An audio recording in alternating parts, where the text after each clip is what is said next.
នេះដីធីទិញនេះភ្លឺ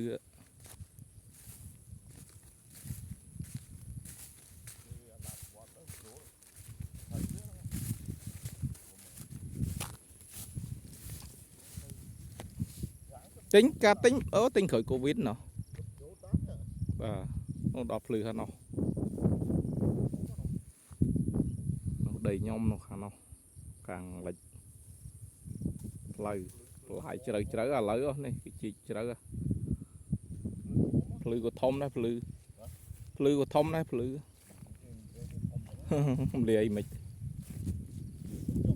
ធំអញ្ចឹងល្អមាំ